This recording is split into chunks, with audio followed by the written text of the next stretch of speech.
Sidang obstruction of justice 6 anak buah Verdi Sambo digelar.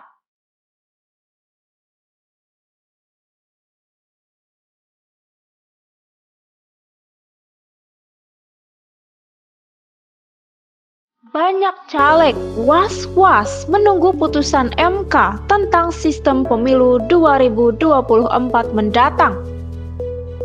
Si jago merah lahap toko agen gas LPG di Pondok Kelapa, Jakarta Timur. Assalamualaikum warahmatullahi wabarakatuh. Saya Muhammad Ridho Fikardo mengucapkan selamat menyaksikan forum hari ini. Silahkan follow, like, subscribe, and comment.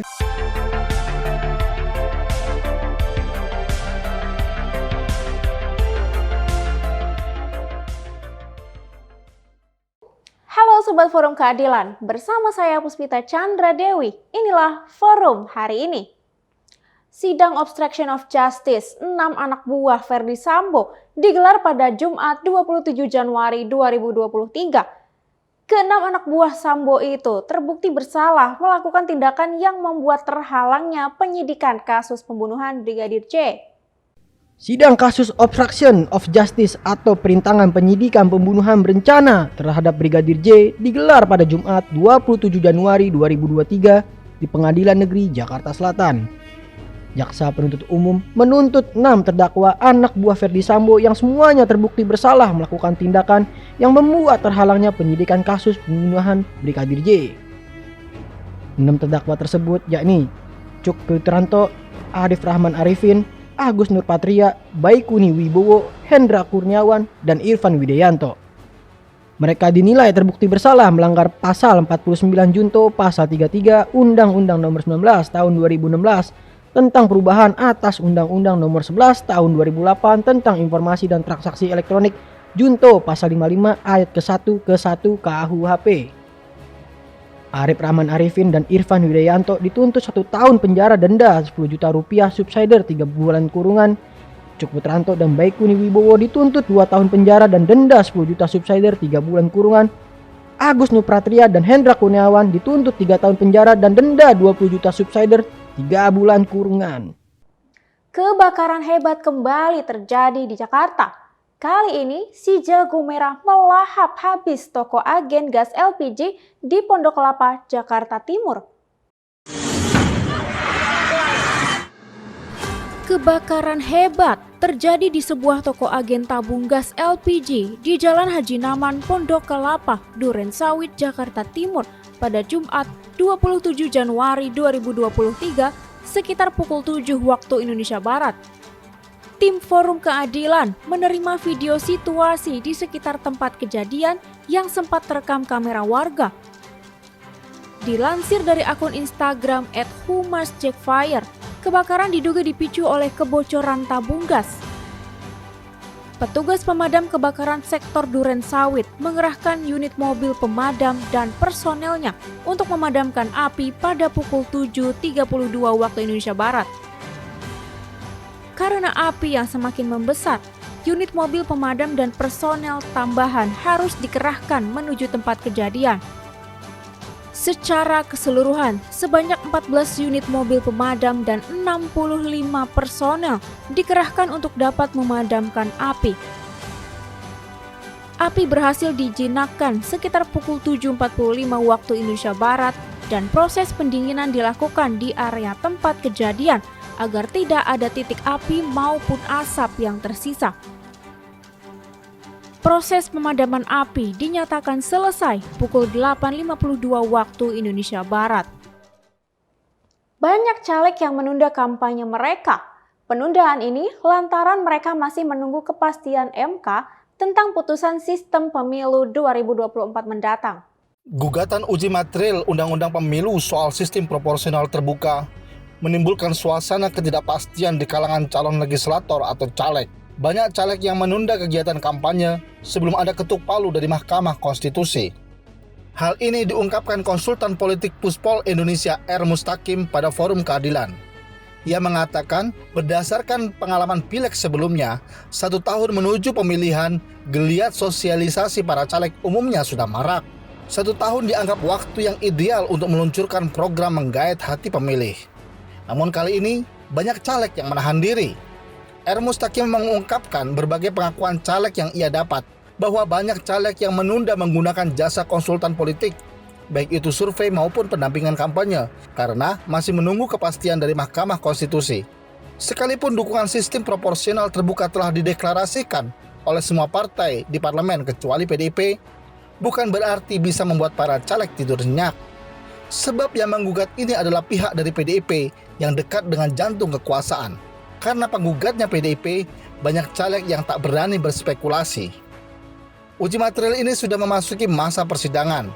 Mahkamah Konstitusi menggelar sidang pleno perkara terkait uji materi Undang-Undang Pemilu soal sistem pemilihan legislatif proporsional terbuka pada Kamis 26 Januari 2023. Dengan agenda mendengarkan keterangan DPR, Presiden, dan pihak terkait KPU. Pendiri Yayasan ACT, Ahyudin, divonis 3 tahun 6 bulan penjara. Dia disebut-sebut telah menggunakan dana bantuan untuk korban kecelakaan pesawat Lion Air Boeing 737 senilai miliaran rupiah. Majelis Hakim Pengadilan Negeri Jakarta Selatan memvonis pendiri sekaligus mantan Presiden Yayasan Aksi Cepat Tanggap ACT Ahyudin selama 3 tahun 6 bulan penjara. Menjatuhkan pidana terhadap terdakwa dengan pidana penjara selama 3 tahun 6 bulan. Ahyudin dinilai terbukti melakukan penggelapan dana bantuan sosial untuk keluarga korban kecelakaan pesawat Lion Air Boeing 737. Yayasan ACT disebut telah menggunakan dana bantuan dari Boeing Community Investment Fund senilai 117 miliar.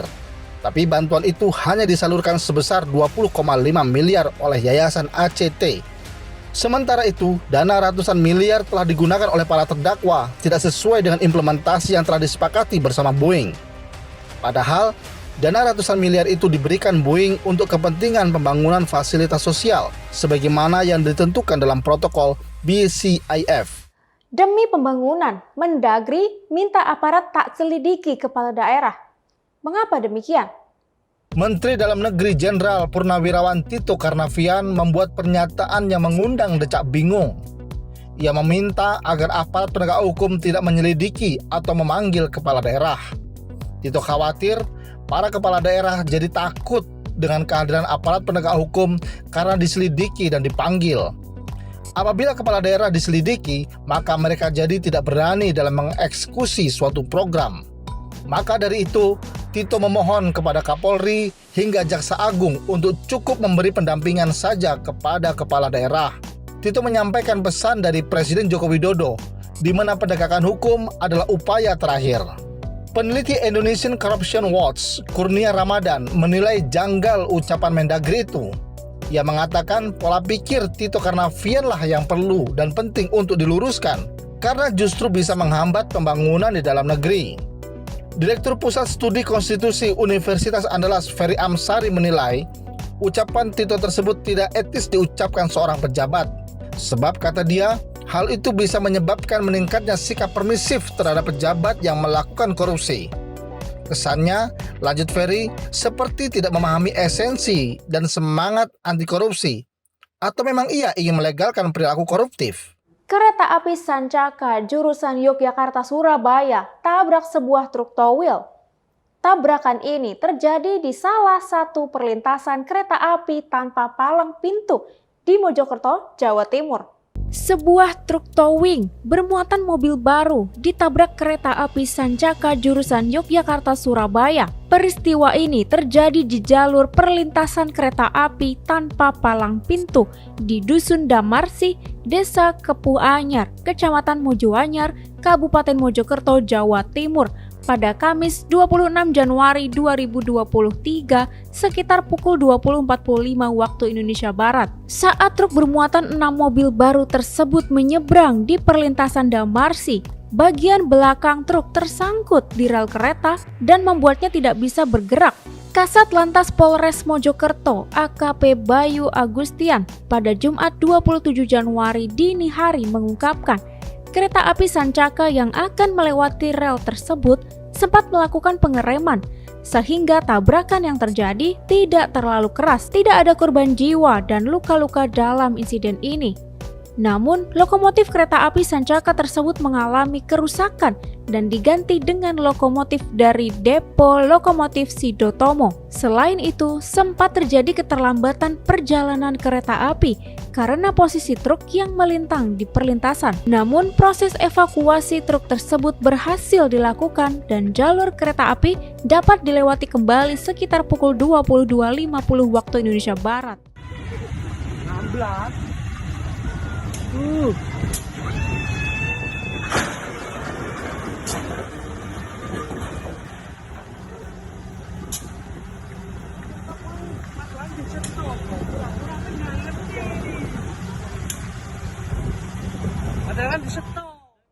Seorang bocah bermain petak umpet di Bangladesh dan bersembunyi di sebuah kontainer.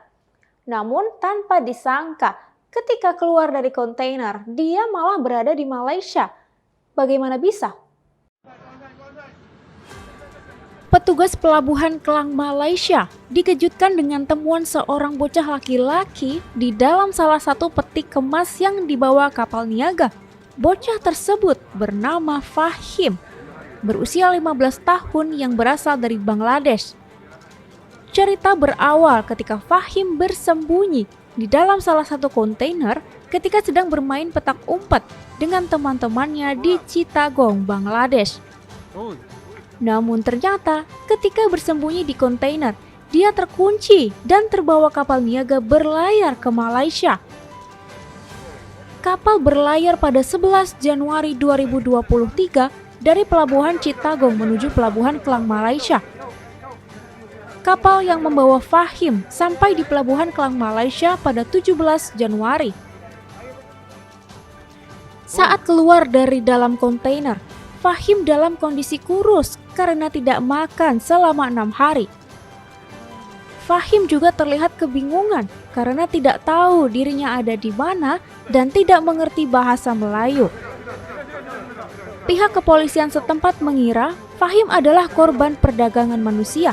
Namun ternyata Fahim hanya sedang mengalami kesialan. Masih menjadi pertanyaan, bagaimana Fahim bisa bertahan selama 6 hari tanpa makan dan minum. Fahim kemudian dibawa ke rumah sakit setempat untuk selanjutnya dirawat. Setelah sembuh, Fahim akan langsung dikirim kembali ke Bangladesh.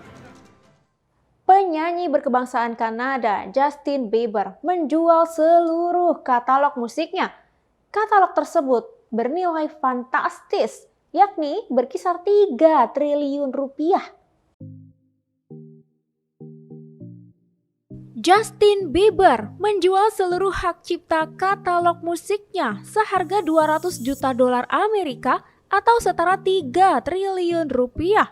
Katalog ini mencakup 291 judul lagu yang dirilis sebelum 31 Desember 2021, termasuk 6 album studionya yang berjudul My World 2.0, Under the Mistletoe, Believe, Purpose, Change, dan Justice. Hipgnosis Song Capital, perusahaan investasi kekayaan intelektual atau IP musik dan manajemen lagu, membeli katalog tersebut dan memiliki hak atas rekaman master dan royaltinya. Namun, hak cipta rekaman master tetap milik Universal Music Group. Mark Mercuriadis yang dilansir A Showbiz pada Jumat 27 Januari 2023, akuisisi ini merupakan kesepakatan terbesar yang pernah dibuat oleh musisi di bawah usia 70 tahun. Lanjutnya, Mark menyebut di usianya yang masih muda, pelantun Baby ini adalah salah satu musisi penentu era streaming yang menghidupkan kembali seluruh industri musik. Demikian forum hari ini. Saya Puspita Chandra Dewi. Sampai jumpa.